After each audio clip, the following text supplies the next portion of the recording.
जिसके लिए इतने सारे बड़े-बड़े सिनेमा हॉल बनाए जाते हैं और इतना सारा शूटिंग, इतना तामझाम होता है, उसको संचालित करने के लिए एक कमरा, जेएफडीसीएल एक कमरे में चलता है। कितना वैज्ञानिक थॉट दिया कश्मीर फाइल को लेकर के। हाँ, कितना वैज्ञानिक थॉट है कि मतलब प्राइम मिनिस्टर ने उसको, हाँ, गृह मंत्री ने उसको प्रमोट किया। तो ये है सिनेमा का पावर। ये ऑफिसर्स वगैरह या पॉलिटिशियन, उनके कंसर्न में सिनेमा क्यों आएगा? हाँ, ये फिल्म मेकर का विजन होता है। आप क्रिएटिव आदमी हैं, आपका पर्सपेक्टिव होगा ना कि अच्छा सिनेमा से हम ये कर सकते हैं। बीजेपी का गवर्नमेंट था और वो सिनेमा को लेकर के वो बहुत प्रोएक्टिव हैं। झारखंड बने 21 साल हो गए हैं। अगर मैं दर्शकों से ये सवाल करूं कि आपने इन 21 सालों में यहाँ के निर्माताओं द्वारा, यहाँ के जो लोकल निर्माता हैं, उनके द्वारा कितनी पिक्चरें आपने यहाँ के सिनेमा घरों में देखी हैं, तो आप जो नाम बताएंगे उनको उंगलियों में गिना जा सकता है। मतलब मात्र 4 से 5 ही ऐसे फिल्म हैं जो यहाँ इन 21 सालों में बन पाए हैं। वजह ये नहीं है कि यहाँ पे संसाधन नहीं है, लेकिन वजह यह है कि अगर निर्माता टैलेंटेड है, उनमें प्रतिभा है, जोश है, जुनून है, लेकिन पैसे की कमी हो जाती है। आपको पता है कि अगर वो निर्माता जन मुद्दों को यहाँ पर लाए, जन मुद्दों को जनता के बीच में लाए, लेकिन कहीं ना कहीं उनकी समस्या होती है संसाधनों की, पैसे की। अगर उस पैसे की कमी को वो सरकार के सामने जाहिर करते हैं तो सरकार उनको कागज़ों में उलझा के रख देती है। 2015 में फिल्म नीति बनी। उस समय वहाँ के अध्यक्ष बनाए गए मुंबई के अभिनेता अनुपम खेर। जब वहाँ तक कोई बात जाती है, चूँकि अनुपम खेर यहाँ के लोकल नहीं है, इसलिए उनको यहाँ के जो मुद्दे हैं वो समझ में नहीं आते, और आते भी हैं अगर उनको सेंक्शन किया भी जाता है तो कहीं ना कहीं वो चीज़ें भी कागज़ों में फंस के रह जाती है। आप मेरे पीछे एक पोस्टर देख रहे होंगे, स्प्रिंग थंडर। अगर ये मूवी आपने यूट्यूब में देखी होगी, यूट्यूब में ये रिलीज़ हुई थी जनवरी में, ये 26 जनवरी को 2022 में। अगर आपने इन्हें यूट्यूब में देखा होगा, जिन लोगों ने भी इन्हें देखा है, इस मूवी को देखा है, रोंगटे खड़े कर देने वाली मूवी है। यहाँ के जन मुद्दों को दिखाया गया है, यहाँ के जो युवा हैं कैसे पढ़ते हैं और पढ़ते पढ़ते किस तरह से नक्सलवाद में चले जाते हैं और किस तरह से यहाँ पे पूंजीवादी व्यवस्था हावी हो रही है। सारी चीज़ों को यहाँ बहुत अच्छे से दिखाया गया है, और जिन्होंने इस चीज़ को दिखाया है वो हमारे साथ है। फिल्म के निर्माता, डायरेक्टर हम कह सकते हैं, श्री राम डाल्टन जी हमारे साथ है। अभी श्री राम डाल्टन जी राजधानी रांची के सूचना भवन के दूसरे तल्ले में बैठे हुए हैं। अगर जिस तरह से ये बैठे हुए हैं तो हम ये कह रहे हैं कि ये यहाँ पे आज धरने पे बैठे हैं, और धरने का कहने का मतलब होता है कि लोग ये समझते हैं कि कम से कम 4 से 5 लोग होंगे या उससे ज़्यादा, या 50 या 100 की संख्या में होंगे, लेकिन आज श्री राम डाल्टन यहाँ अकेले बैठे हैं, अकेले धरने पे बैठे हैं। और क्यों बैठे हैं हम उनसे यही जानने आए हैं। दादा आपका जोहार है। जोहार सभी लोगों को, आपके दर्शकों को जोहार। दादा आप अकेले धरने पे बैठे हैं, क्या वजह है? मैं नहीं चाहता कि किसी भी तरह का कोई टेक्निकल, हाँ, लीगल कॉम्प्लिकेशन हो, इसलिए किसी भी विवाद से, मतलब मुद्दे पे बात हो और संख्या पे बात ना हो, इसलिए मैंने सोचा कि जो इधर है वो खुद कहूँगा तो बढ़िया है। अभी मैं बहुत आइडियाज़ को मिक्स नहीं करना चाहता। मैं 8 साल के बाद इधर बैठा हूँ, 8 साल इन गलियारों में चक्कर लगा के बैठा हूँ। तो हाँ, तो अभी मतलब क्या करना है उसको लेकर के एक आइडिया है मेरे पास। तो अच्छा, एक फिल्म निर्माता इस सूचना भवन में 8 साल से चक्कर क्यों लगा रहा है, ये हमें आप समझाएं। ये इस फिल्म के लिए ही मैंने, जब यहाँ पे झारखंड में फिल्म नीति एग्जिस्टेंस में आई उस दौरान 2015 में, तो मैंने अपनी फिल्म का मैं ये काम शुरू कर रहा था, तो मुझे पैसों की ज़रूरत थी। मैंने यहाँ पे एक प्रपोज़ल मैंने सबमिट किया और वो पैसे अभी तक मुझे मिले नहीं हैं। बीच में मुझे प्रपोज़ल सबमिट करने के 8 महीने के बाद मेरे पास एक मेल आया कि उस समय के जो तात्कालिक अध्यक्ष थे जेएफडीसीएल के, जेएफडीसीएल मतलब झारखंड फिल्म डेवलपमेंट कॉरपोरेशन, ऐसे है उसका फुल फॉर्म, और उसके अध्यक्ष थे उस समय अनुपम खेर। मेरे पास मेल आया कि प्रथम दृष्टया उनको ये प्रपोज़ल, हाँ, एक्सेप्ट करने लायक योग लगी है, तो इसको लेकर के वो पॉजिटिव हैं। और अब चूँकि नए हम सिस्टम को सब ऑनलाइन कर रहे हैं, तो आप प्रपोजल को ऑनलाइन आप सबमिट करें। तब तक वो इन 8 महीनों में मैं बहुत काम कर चुका था, मैं ऑलमोस्ट एडिट टेबल पे बैठ चुका था। लेकिन और इनका जो पूरा जो फॉर्मेट था, उस फॉर्मेट में ऐसा था कि फिल्म शुरू करने से पहले प्रपोजल सबमिट करने का, हाँ, वो आइडिया और इस तरह की कॉलम्स और उस तरह की चीज़ें उसमें मेंशन थी। तो मुझे ऑड लगा कि मैं इतना काम कर चुका हूँ, अभी मैं नए सिरे से कैसे नए फिल्म की तरह तो मैं प्रपोज नहीं कर सकता। वो मतलब वो खुद को मतलब एथिकली रॉन्ग करना होता है, टेक्निकली रॉन्ग करना होता है। अगर आप प्रपोजल उस तरह कर देते तो आप हमेशा लाइफ टाइम आप वो टेक्निकल वो एक लोचा रहता है कि आपने फिल्म पहले की और प्रपोजल आप 8 महीना बाद सबमिट किए हैं और एक्सेप्ट कैसे हो गया, कोई सवाल कर सकता था ना। तो मैंने वो स्लू फॉल्स में मैं आगे नहीं बढ़ा और मैं चुपचाप अपना काम करता रहा। मेरे दिमाग में था कि फिल्म जब रिलीज़ कर लूँगा अब तब इनसे, हाँ, अपने फिल्म की बात करूँगा, क्योंकि ऑलरेडी मैं फाइल तो जमा कर ही चुका था, टेक्निकली मैं राइट, हाँ, अपना काम मैं कर चुका था। तो अब चूँकि फिल्म रिलीज की है तो अब पैसे की बात कर रहा हूँ, हाँ, कि अब मुझे अगली फिल्म बनाने के लिए पैसे दें। और इसके अलावा बहुत सारी बातें हैं, लेकिन पहले ये सिनेमा, हाँ, इस चैप्टर को मुझे क्लोज करना है। अब आगे लाइफ में अच्छा, इसका क्या प्रावधान है कि अगर कुछ मूवी बना रहे हैं तो ये पैसा कौन देती है? आप जैसे पैसा मांग रहे हैं, किनसे मांग रहे हैं और क्या वहाँ प्रावधान है पैसा देने की? हाँ, ये जो फिल्म सब्सिडी की जो नीति आई, एग्जिस्टेंस में आई, वो यही तो है कि अगर आप फिल्म बना रहे हैं तो आप अगर 100 लगा रहे हैं तो, हाँ, 100 रुपये अगर आप लगा रहे हैं तो यहाँ की अगर कहानी है, यहाँ के कॉन्टेक्स्ट में यहाँ का अगर कंसर्न है, झारखंड के, हाँ, जो प्रमुख जो बातें हैं, उन चीज़ों को अगर आप उसमें शामिल करते हैं तो ये किसी भी हद तक वो आपको सब्सिडी कर सकते हैं। जनरली 50%, हाँ, 25% या 50%, 75%, उसका अलग अलग टेक्निकल क्लॉज है कि इतने एक्टर होंगे आपके यहाँ के तो इतना पैसा बढ़ जाएगा, लोकेशंस आपके मैक्सिमम यहाँ के हैं, मतलब 100% यहाँ के हैं, तो आप वो सारे क्राइटेरिया फुलफिल करते जाते हैं। तो इनका एक अपना वो मापदंड है, तो बात ठीक है, समझ में आ रहा है। तो ये क्राइटेरिया है, हाँ, कैसे कितना पैसा देंगे, क्या करेंगे। अगर उन्होंने अप्रूव कर दिया आपका प्रोजेक्ट, आपके 100 रुपये अगर लगने हैं तो वो 50, 60, 70 कुछ भी देंगे आपको। दिया इन्होंने, बहुत लोगों को दिया, महेश भट्ट को दिया, रवि किशन साहब को दिया, हाँ, विद्या बालन को दिया, और भी कई फिल्म मेकर को इन्होंने दिया। उस दौरान कई फिल्में बनी, उनको पैसा मिला है। वो तो बॉलीवुड के कलाकार हैं। हाँ, मतलब यही सब बात है ना। अब इन चीज़ों पे भी बात होनी है कि मतलब ये जो झारखंड JFDCL, मतलब झारखंड फिल्म डेवलपमेंट की अब बात कर रहे हैं, तो आप बाहर से लोगों को, ठीक है, वो भी स्ट्रेटेजी ठीक है कि भाई शुरुआत करने के लिए, चर्चे में लाने के लिए तात्कालिक तौर पे पहले, हाँ, अगर यहाँ लोकल तब तक फिल्म मेकर मेंटली प्रिपेयर भी नहीं है कि हाँ क्या है नहीं है, अगर ऐसा मसला है, कोई वहाँ से प्रोजेक्ट लेके आता है और खबर बनानी है, चर्चा करना है, तो आप शुरू में आप कुछ बड़े अनाउंसमेंट के लिए, बड़ी खबर के लिए आप बॉलीवुड को के फिल्मों को दे सकते हैं, कोई दिक्कत नहीं है, आपने दिया वो ठीक है। लेकिन आपको बहुत जल्द आपको इस स्ट्रैटेजी पे आ जाना होगा कि आपको झारखंड के कलाकारों को, अपने बेरोजगारों को रोजगार देना है। नहीं, बात तो वही है दादा कि बाहर के एक्टर्स को आप पैसा दे रहे हैं, तुरंत दे रहे हैं, और यहाँ के जो फिल्म निर्माता है 8 साल से दौड़ रहे हैं, अगर हम आपकी उदाहरण दें तो ये कहाँ तक सही है? वो जैसे वो हम लोगों के बहुत लंबे समय से वो गुलामी का जो आइडिया है ना, हाँ, थॉट प्रोसेस में वो हम लोग एक्सेप्टेबल है, मतलब ऑलरेडी हम गुलाम टाइप से बिहेव करते हैं। तो वही बात हो गई, घर की मुर्गी दाल बराबर। वही कर रहे हैं कि वो गुलाम टाइप से कैसे बिहेव करते हैं वो, जैसे अगर बहुत प्रभावशाली लोग आ जाए ना, हाँ, बड़े स्टार, बड़ा नाम, तो यहाँ के बड़े बड़े ऑफिसर भी इतना दब जाते हैं कि कहीं हड़बड़ा जाते हैं कि उनको क्या करना है, दे दो, नहीं तो पता नहीं क्या बुरा हो जाएगा। तो हैं सीधे साधे लोग, हाँ, अब मिला वो सब बहुत तेज तरार लोग होते हैं। अच्छा, क्या कागज चाहिए, ये लो कागज, कितना कागज चाहिए, ये लो, पैसा दो, वो लोग फटफट कर लेते हैं।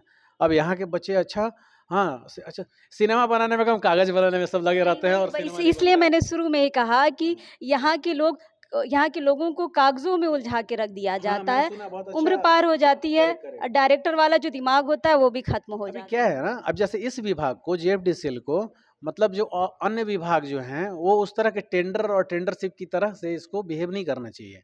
ये कंटेंट पे, आइडिया, क्रिएटिव चीज़ों पे काम करता है। अच्छा, आप हमें ये बताएं कि फिल्म उद्योग को इस सूचना भवन से क्या मतलब है, यहाँ यहाँ एग्जैक्टली क्या कर रही है? एग्जैक्टली एग्जैक्टली बहुत आपने बहुत बढ़िया बात बोला कि ये जो अपने आप में फिल्म इंडस्ट्री, एंटरटेनमेंट इंडस्ट्री, जो बहुत बड़ा राजस्व जिससे देश को मिलता रहा है, उसको आप कम आंक रहे हैं।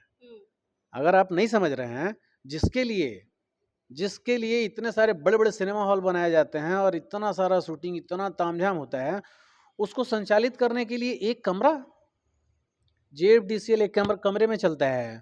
एक कमरा एक टेबल। एक कमरा, एक टेबल, एक चेयर और एक एक ऑफिसर है उस पे। हाँ, इनका पूरा कंसर्न ये है कि टेक्निकल गड़बड़ नहीं होना चाहिए। इनका ये कंसर्न ही नहीं है कि मतलब एस्थेटिकली, हाँ, rich cinema, content, full of content, हाँ, मतलब आदमी को एजुकेट करता हुआ सिनेमा, लिबरेट करता हुआ सिनेमा बनाए, ये कंसर्न है ही नहीं। इनके ऑफिसर भी क्या बिठाए हुए, तो टेक्निकल ऑफिसर बिठाए हुए हैं कि कागज आपके पास है कि नहीं, और वही पूरा कागज की कहानी है। तो बहुत सेंसिबली इस डिपार्टमेंट को ट्रीट करना होगा, क्योंकि आप ये फिल्म मेकर क्या करता है, फिल्म मेकर आइडिया सीड करता है जनरेशन्स के मन में। आपके ईगो को नहीं टच करना चाहिए। अगर हाँ ये बात आती है कि नहीं भाई फिल्म मेकर आइडिया सीड करता है, वो मतलब वो काम एक कलाकार है, वो चीज़ों को अलग तरीके से हो सकता है कि वो बहुत एक वैज्ञानिक थॉट दे जाए, और जैसे अभी कितना वैज्ञानिक थॉट दिया कश्मीर फाइल को लेकर के। हाँ, कितना वैज्ञानिक थॉट है कि मतलब प्राइम मिनिस्टर ने उसको, हाँ, गृह मंत्री ने उसको प्रमोट किया। तो ये है सिनेमा का पावर। हाँ, आप नहीं समझ रहे हैं, आपको नहीं पता कि आपको अपने कंटेंट के साथ, सिनेमा के साथ कैसे मजबूती के साथ खड़ा होना है। आप अपने बच्चों को रोजगार दीजिए उसी में, जल जंगल जमीन की कहानी कहें, आप अपने मुद्दे पे कीजिए ना भाई। श्रीराम दा, मैं ये पूछना चाहूँगी कि हम दूसरे स्टेट की अगर उदाहरण ले ले, साउथ की बात करें, वहाँ की पिक्चर ही से इतना रेवेन्यू आ जाता है कि सरकार स्टेट चला सकती है। आप बंगला मूवी का भी देखें तो वहाँ भी कम से कम 60% तो वहाँ के लोकल लैंग्वेज में स्टोरी बनती है या वहाँ के मुद्दों पे बनती है। इस तरह से आप बिहार का भी फिल्म इंडस्ट्री देख सकते हैं। झारखंड में 21 साल के बाद भी इतनी दयनीय स्थिति है, क्या कहेंगे इस पे? इसका दोष हम किसी को दे नहीं सकते। मतलब ये ऑफिसर्स वगैरह या पॉलिटिशियन, उनके कंसर्न में सिनेमा क्यों आएगा? हाँ, ये फिल्म मेकर का विजन होता है। आप क्रिएटिव आदमी हैं, आपका पर्सपेक्टिव होगा ना कि अच्छा सिनेमा से हम ये कर सकते हैं। तो विजनरी लोगों की कमी यहाँ पे अभी रही है। हाँ, लोग कोशिश करते, ऐसा भी नहीं है, लोग इन लोगों के प्रयास से ही जितना जहाँ तक हम पहुँच पाए हैं। कम से कम झारखंड की का फिल्म नीति एक एग्जिस्टेंस में तो आया है, एक कमरा तो बन गया है कम से कम। हाँ, पिछले सरकार में, हाँ, जो भी जितनी भी फिल्मों को इन लोगों ने, हाँ, जो पैसा दिया है उतना कर तो दिया है, तो हम लोग एक स्टेप अहेड हैं। हाँ, बुरा नहीं है, अच्छा है। लेकिन अब यहाँ से हम लोगों को सचेत हो जाना चाहिए, थोड़ा सा संभल करके अच्छे से काम करना चाहिए, और इसका बेहतर यूटिलाइज करना चाहिए। जैसे सूचना भवन में ये जो चल रहा है, तो सिनेमा आपका बहुत बड़ा काम कर सकता है। वो बड़े बड़े मतलब जनरेशन को एकदम मांझ के तैयार करेगा। आप डालिए ना उसमें साइंस डालिए, हाँ, आप कल्चर डालिए, उसमें एथिक्स डालिए, हाँ, सिनेमा के मार्फत आप डालिए ना भाई इंटरटेनमेंट के साथ डालिए, पैसा भी कमाइए और आइडिया भी सीड कीजिए। तो ये अभी टाइम है, अब टाइम है, अब करना पड़ेगा, हम लोगों को करना होगा। यहाँ झारखंड में 4 ऐसे फ़िल्म निर्माता हैं जिनको नेशनल अवार्ड मिल चुका है। एक हमारे सामने है, बीजू टोप्पो है, मेघनाथ दा है, श्री प्रकाश है। लेकिन अगर किसी फ़िल्म निर्माता को अगर किसी तरह का कुछ तबीयत ख़राब हो जाए या कुछ भी उनको फाइनेंशियली उनको दिक्कत आ जाए, तो नौबत ये आ गई है उनके पास कि उनके लिए चंदा इकट्ठा करना पड़ता है समाज से या लोगों से या फेसबुक प्लेटफ़ॉर्म से चंदा करना पड़ता है, ये स्थिति है। इसलिए तो ना, भाई हमारे युवा क्यों बनेंगे डायरेक्टर, हमें ये बताइए? ठीक है, मतलब इसलिए वो क्राइसिस में रहे, इसलिए डायरेक्टर ना बने। हाँ, वो डर लग सकता है, लेकिन हम लोग को संभलने की ज़रूरत है। अब वही बात है, बिजू दा या जो भी फिल्म मेकर हैं, बड़ी सेंसिबल प्यारे लोग हैं, इतने प्यारे लोग हैं, इतने स्वीट लोग हैं, तो ये क्रिएटिव काम कर सकते हैं। लेकिन अब ये अपने लिए पैसों का इंतजाम, भविष्य को सुरक्षा करने का इंतजाम, हाँ, सिस्टम को सिस्टमैटिक करने का इंतजाम, हाँ, ये पॉलिटिकल और उस पार्ट पे बाकी फिल्म मेकर्स नहीं है। हाँ, जो चीज़ों को आर्ट, कॉमर्स और हाँ, बाजार और नीति, हाँ, पॉलिटिक्स, ब्यूरोक्रेसी, इन चीज़ों को हाँ, इन चीज़ों के बीच से एक जेएफडीसीएल को खूबसूरती से कोई निकाल के ले जाए, ये मादा अभी नहीं है किसी में। ये सब बहुत प्यारे फ़िल्म मेकर हैं, इनको कुछ हो जाएगा तो इनको चंदा करके ही इनको हॉस्पिटल जाना पड़ेगा। लेकिन सरकार की भी तो कुछ फ़र्ज़ बनती है कि ऐसे-ऐसे निर्माताओं को हम कुछ तो फाइनेंशियल हेल्प करें, कुछ मदद करें। अगर अभी 3-4 हमारे पास नेशनल अवार्ड वाले व्यक्ति हैं, आगे उनको मांझना होगा, उनको तैयार करना होगा, तब तक के लिए इनको कैसे बचाया जा सके, उस पे सरकार को तो कुछ करनी होगी कि मुझे हम समाज के भरोसे हम अपना तबीयत खराब देखें। नहीं, ठीक, एकदम अच्छी बात है। मुझे जैसे मैं जो भी तत्कालिक मुख्यमंत्री हैं माननीय हेमंत सोरेन, ये इनसे मेरी मुलाकात अच्छी मुलाकात रही है। एयरपोर्ट पे मैं इनके साथ 1 डेढ़ घंटा बैठ के लंबा बातचीत इनसे हुआ था। हुँ, हुँ। तो उस समय इन्होंने मुझे बोला कि इन्होंने खुद ही बोला, गलियारे में इन्होंने देखा मुझे भटकते हुए, इन्होंने बोला, "डायरेक्टर साहब।" मैंने देखा, क्योंकि सर आप यहाँ पे, तो उस समय इनकी फ्लाइट छूट गई थी और लोग सब चले गए थे, अकेले थे। तो मैंने देखा अकेले हैं और पूरा बहुत सारा इंतजाम होगा। तो मैंने बोला कि आप कम्युनिकेट आराम से कीजिएगा, कहीं हम लोग बैठ जाते हैं इत्मीनान से, और फिर आप फ़ोन पे कम्युनिकेट करके जिन लोगों को ऑर्गेनाइज़ करना है आप करें। तब तक उस दौरान मैंने उनको असिस्ट किया और इस दौरान फिर हम लोग लंबा बैठे। इनका सब काम भी हो गया, नेक्स्ट फ्लाइट की टिकट तुरंत इनको उपलब्ध हो गई और बाकी कैसे क्या करना है, सामान कहाँ है, वो सब इंतजाम हो गया। आपने अपनी बातों को इस वक़्त नहीं रखा। तो उस समय मतलब वो जानते थे कि मैं आर्टिस्ट हूँ, मैं फ़िल्म मेकर हूँ। तो उन्होंने अपने बारे में मुझे बताया है कि हाँ, वो खुद भी जेजे आर्ट कॉलेज में उन्होंने एडमिशन लिया था, मुंबई में। और वो पढ़ाई उन्होंने पहले ईयर ही मतलब शौक था उनका, वो बताना ही चाह रहे थे कि वो भी आर्टिस्ट हैं। उनकी पूरी बातचीत का मतलब यही था कि वो भी आर्टिस्ट हैं और पर्यावरण को लेकर के, हाँ, वो ग्रामीण जीवन को लेकर के जो जो एक कॉन्सेप्ट है ना कि भारत गाँव का देश रहा है। लेकिन अभी मतलब गाँव में आप चले जाइए तो गाँव का फीलिंग नहीं रह रहा है। हाँ, लोग वही, और पूरा टोटल आइडिया क्या है, डेवलपमेंट वर्सेस सस्टेनेबिलिटी।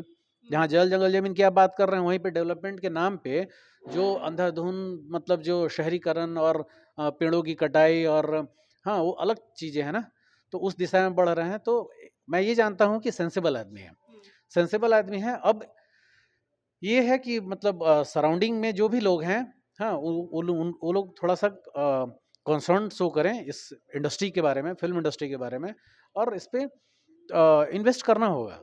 आपको अगर ₹1000 कमाने हैं तो आपको ₹100 इन्वेस्ट करना होगा। हाँ, आप तो कुछ करना होगा। जेएफडीसीएल को आप ऐसे नहीं चल सकता, वो आईपीआरडी के बजट में नहीं चल सकता। जेएफडीसीएल को आप इंडिपेंडेंट करें, हाँ, उसको मतलब प्रॉपर। यहाँ सूचना भवन से उसको निकालने की ज़रूरत है। बिल्कुल ज़रूरत है, बिल्कुल ज़रूरत है। मतलब क्या होगा यहाँ पे, ये लोग ये एडवर्टाइज़मेंट और, हाँ, पूरे स्टेट में किस डिपार्टमेंट ने क्या कहा, किस मंत्री ने क्या कहा, इनका इन्फॉर्मेशन, हाँ, क्या-क्या इम्प्लीमेंट, क्या इनके प्लान है, आइडियाज़ हैं, उसको लागू करने में इनका सारा डिपार्टमेंट लगा होता है। ये सिनेमा को क्या करेंगे मुझे बताइए? सिनेमा पकड़ के रखेंगे, ऑफ़िसर होने के नाते इनको लगेगा कि अरे ये तो इससे माल आ रहा है। हाँ, तो उस सोर्स को आदमी चाहेगा कि पकड़ के रखे। ये बहुत पैसे वाला व्यवसाय है ये। सिनेमा में बहुत पैसा खूब लगता भी है और आता है तो खूब आता भी है। पीटता है तो लुटिया भी लूट डूब जाती है, तो रिस्क भी है, बहुत चीज़ें हैं। लेकिन आप चीज़ों को व्यवस्थित करेंगे तो जहाँ पे आप 50 काम होगा वहाँ पे, हाँ, 4 काम बढ़िया होगा तो बाकी की चीज़ों को रिकवर भी कर लेगा। इंडस्ट्री को आप ओवरऑल देखिएगा ना। अच्छा दादा मुझे ये बताइए कि 2015 में ये फ़िल्म नीति बनी, यहाँ के अध्यक्ष बनाए गए अनुपम खेर। क्या लगता है यहाँ पे कोई योग्य अध्यक्ष बनने लायक नहीं था क्या? मत वही उस समय के तात्कालिक सरकार ने, और जो भी उस समय जो प्रभावी लोग एज़ थे। अ डायरेक्टर आप इस फ़िल्म जगत से आप जुड़े हुए हैं। कैसे कैसे इसको देखते हैं? ये वही बोल रहा हूँ ना, बीजेपी का गवर्नमेंट था हुँ, और वो सिनेमा को लेकर के वो बहुत प्रोएक्टिव हैं। हुँ, हाँ, तो मैं तो इसको ऐसे देखता हूँ कि उन्होंने एक डिपार्टमेंट, एक नीति को इमीडिएटली एग्जिस्टेंस में लाया वो, और उसका जो कप्तान है ना, उन्होंने अपने टीम से जो नियुक्त किया। हुँ। तो मैं इसको ऐसे देखता हूँ, अच्छा। सीधा-सीधा ऐसे देखता हूँ। आपको क्या चाहिए, यहाँ के लोगों को क्या चाहिए, उस हिसाब से चीज़ें डील नहीं हुई। हुँ, ये ऐसे डील हुआ कि जो सत्ता पक्ष है वो उस समय किसको वहाँ पे रखेगा कि वो उनके लिए चीज़ों को अपने अकॉर्डिंग डिज़ाइन करेगा। अच्छा अपनी सुविधा के अनुसार। अपनी सुविधा, क्योंकि उनको प्रोडक्ट भी तो अपना बनाना है, उनको अपने आइडिया सीड करना है फ़िल्म मेकर्स के माध्यम से दर्शकों के बीच में। उनको अपनी तरह का जनरेशन खड़ा करना है। अपनी आइडियोलॉजी का खड़ा करना है, हाँ, तो वो तो अपना बिठाएंगे ही, उसमें कोई दुविधा नहीं होनी चाहिए। जो भी ऊपर बैठेगा टॉप पे वही ऑफिसर बैठेगा, वही हाँ प्रभावशाली आदमी को आप बिठाएंगे जो आपके इंटरेस्ट को फुलफिल करता है। तो बीजेपी के इंटरेस्ट को अनुपम खेर फुलफिल करते हैं, श्री अनुपम खेर फुलफिल करते हैं, इसलिए उनको चूज किया गया। तो ये अच्छी बात है, उनके लिए अच्छी बात है, हमारा नुकसान हुआ। आपकी जो मूवी है स्प्रिंग थंडर, ये 26 जनवरी 2022 को रिलीज हुई, तो ये झारखंड के सिनेमा घरों में क्यों नहीं लगी? लगी भी तो बहुत कम स्क्रीन इसको मिली, बहुत कम, और ये यूट्यूब पर ही चल रही है। तो जब पिक्चर आती है तो सिनेमा घरों में लोग जाते हैं, आपकी मूवी क्यों नहीं जा पाई ज़्यादा? ये इंटरनेशनल सिनेमा था, और ये इंटरनेशनल सिनेमा था तो यहाँ पे जितने बड़े बड़े डिस्ट्रीब्यूटर थे, मैंने मुंबई में मैं ट्राई कर रहा था ना, वो बड़े बड़े डिस्ट्रीब्यूटर फिल्म देख करके मतलब वो छूने की हिम्मत नहीं कर रहे थे। वो उन्होंने बोला कि नहीं फिल्म बहुत अच्छी है, लेकिन वो डर जा रहे थे। क्यों डर रहे? मुझे लगता है कि थोड़ा एग्रेसिव सिनेमा है, हाँ थोड़ा एग्रेसिव सिनेमा है, तो उस एग्रेशन से, उस आइडिया से हाँ वो लोग डर जा रहे थे या संकोच कर रहे थे, ऐसा मुझे लगा। ये तो मुंबई की स्थिति थी, झारखंड में क्या स्थिति थी इस मूवी को लेके, स्क्रीन पे डालने को लेके? यहाँ पे मतलब फाइनली तो मुझे सपोर्ट नहीं किया लोगों ने, मतलब रिलीज करने के लिए तो सपोर्ट नहीं किया, इसलिए तो फिल्म तो मेरी बता तो रहा हूँ 2017 में मैं एडिट वेडिट करके रेडी कर चुका था। 2018 में इसका पहला स्क्रीनिंग हुआ सैन फ्रांसिस्को में, आपको अवार्ड भी मिला? अवार्ड भी मिला, बेस्ट डायरेक्टर अवार्ड किया इन लोगों ने। अच्छा, हाँ 2018 में। 2018 में तो इतना हो चुका था, तो उस समय अगर ये लोग चाहते तो कोई कारण नहीं था नहीं करने का, तो इन लोगों ने तो सपोर्ट नहीं किया मेरा। और ये भी अभी 2.5 साल हो गए इग्नोर कर रहे हैं क्या? माय गॉड, अगर जानबूझ के इग्नोर कर रहे हैं तब तो मतलब बहुत बुरी बात है। जिन्होंने भी ये मूवी नहीं देखी है, मैं उनसे फिर से कहूँगी एक बार आप यूट्यूब में जाइए, स्प्रिंग थंडर सर्च करिए, पूरी मूवी आपको मिल जाएगी। और मैंने जैसे शुरू में ही कहा था कि रोंगटे खड़े कर देने वाली मूवी है।